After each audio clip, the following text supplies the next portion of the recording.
hinahanap mo sa lalaki? Ang gusto ko talaga sa lalaki yung mature. Mahanap mo rin ang lalaki magmamahal sa iyo.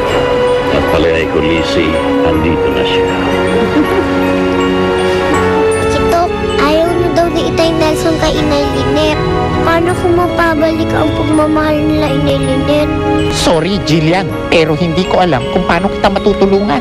Alam mo, Mavic, sa totoo lang kahit na nasaktan niya ako, mahal na mahal ko pa rin siya. Mahal na mahal ko pa rin ang kaibigan.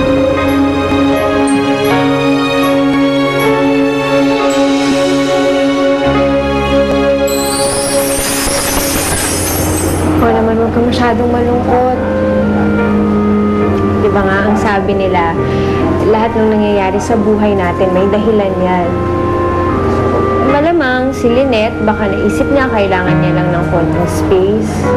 So, pinakamagandang gawin dyan is, hayaan mo na muna. Malay mo, bumalik siya sa'yo. Kailan pa siya babalik? Babalik pa ba siya o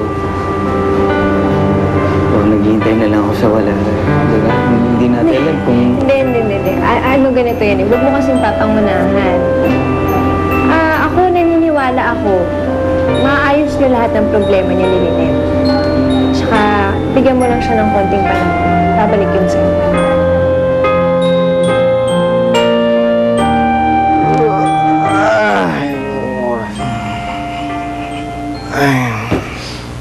Oh! Tol! Mukhang naparamainom natin ah. Sana sinama mo naman ako dyan.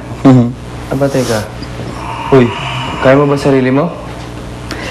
Nakauwi nga ako dito, di ba? Kaya ko sarili ko. Oh, siya, sige. Ayoko makipagtalo sa lasing, ha? Alam mo ba? Hoy. Nelson! Hoy! Tinulugan ako, oh. Nelson! Wala na, lasing na to. Bagsak. Oh! Jillian! Abay, gising ka pa pala. Oh, sige. Naayos na ako, ha? Ay! Hey, kawawa naman ang Itay Nelson.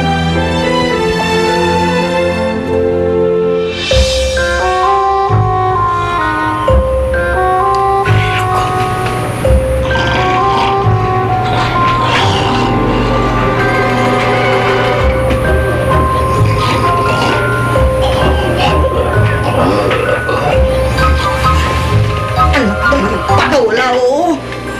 Hoy! Ba? Ano ba? Mga labit ka lang, nanunula ka pa. Hoy! Karinyo brutal, ha? Excuse me, no? Hindi ako nangangarinis at hindi ko ginagawa yun sa'yo. Naiinis lang ako kasi hili ka ng hili. Hindi ako makatulog dito. Ko. Ang tagal na natin mag-asawa. Ang tagal ko nang humihilik. Ngayon ka pa magre-reklamo. Eh kasi matanda na po kayo, no? Pag matanda na, ang lakas-lakas ng humili. Kaya lagi akong inis na inis lalo sa'yo. Pasensya ka, kung ang hilik ko ay kasi lakas ng huni ng tren. Wala na akong magagawa. Basta ako matulog. Oy! Saan ka matutulog? Doon ka matutulog. Hindi ka pwede dito. Ba't mapupuyat ako? Umalis ka dito. Ayan, doon ka matulog. Buhay ito. Dalihan mo at pinaantok na ako. Tama na yan. Akin ito, wala akong sabihin. Pastor ka.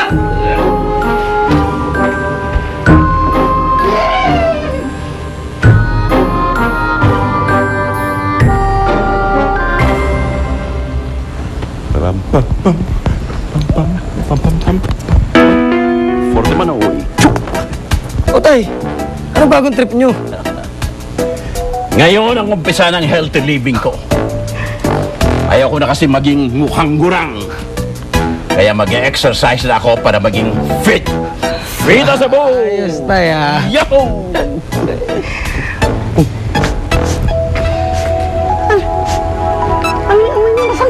Anong masamsam? Baka puro kulang utyang ilong mo, kaya hindi ka makaamoy. Aba, talaga. Eh, ano nangyari? Bakit ang suot mo? Para kang pupunta sa perya. Nako, sa'yo nga nang gagaling. Sa'yo nang gagaling yung... Amoy tukador? Nay, Woody ang tawag doon, hindi amoy tukador. Kailangan mabango ako lagi pag nag-exercise. Hindi ka mukha mo. Amoy dinikdik na luya. Nay, kung ano-ano kasi pinapahid nyo sa mukha nyo eh. Kung hindi amoy luya, amoy chinchansu. Mali ko naman kasi kayo, Nay. Naku, isa ka pa. Hindi. Mahawa ka na sa tatay mo. Tiyak.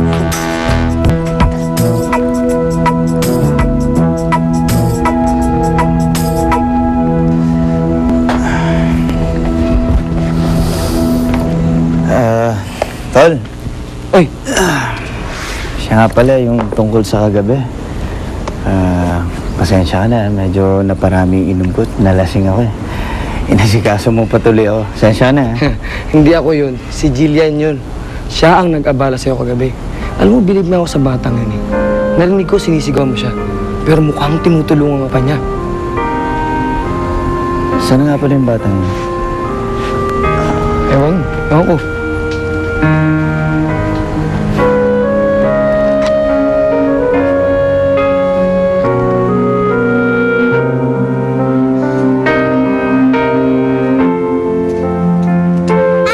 Good morning po. Kilala niyo ba po si Inay Lynette? Mahaba po buhok niya, tapos po maputi po siya. Wala eh. Alam mo ba kung anong apelido niya? Hindi po. Mahirap hanapin yan pag di mo alam yung buong pangalan. Teka, Iha, nawawala ka ba? Hindi po. Ang Inay Lynette ko lang po ang nawawala. Sige po, maraming salamat po.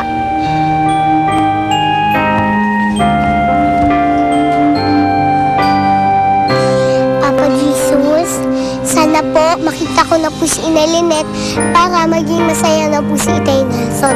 Tsaka sana po magkakasama-sama na po kami.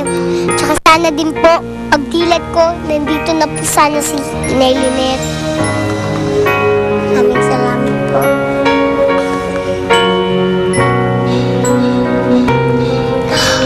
Inay Lynette? Ay, hindi po pala kayo si Inay Lynette. Nag-aalala lang kasi ako sa'yo, Iha. Ang batang gaya mo, di dapat gumagala sa kalye.